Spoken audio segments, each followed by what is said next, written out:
സങ്കീർത്തനം 86:17. അങ്ങയുടെ ദാസിയുടെ പുത്രനെ രക്ഷിക്കണമേ. അടുത്ത വാക്യമാണ് ഞാൻ പ്രാധാന്യത്തോടെ പ്രസംഗിക്കാൻ എടുത്തത്. അങ്ങയുടെ കൃപാകടാക്ഷത്തിൻ്റെ അടയാളം കാണിക്കണമേ. എന്ത് അടയാളമാണ്? അങ്ങയുടെ കൃപാകടാക്ഷത്തിൻ്റെ, എന്നെ അങ്ങ് സ്നേഹിക്കുന്നതിൻ്റെ, എന്നെ അങ്ങ് അനുഗ്രഹിക്കുന്നതിൻ്റെ ഒരടയാളം എന്നെ കാണിക്കണമേ. ശരിക്കും നമ്മൾ പ്രാർത്ഥിച്ച് വചനം കേൾക്കുമ്പോൾ ദൈവം നമ്മുടെ ജീവിതത്തിൽ ചില അടയാളങ്ങൾ തരും. അടയാളങ്ങൾ, കൃപാകടാക്ഷത്തിൻ്റെ അടയാളങ്ങൾ, കൃപാകടാക്ഷത്തിൻ്റെ അടയാളങ്ങൾ.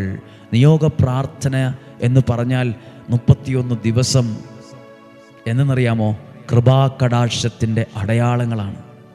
കൃപാകടാക്ഷത്തിൻ്റെ അടയാളങ്ങൾ നിങ്ങളുടെ കുടുംബത്തിനകത്ത് വെളിപ്പെടും.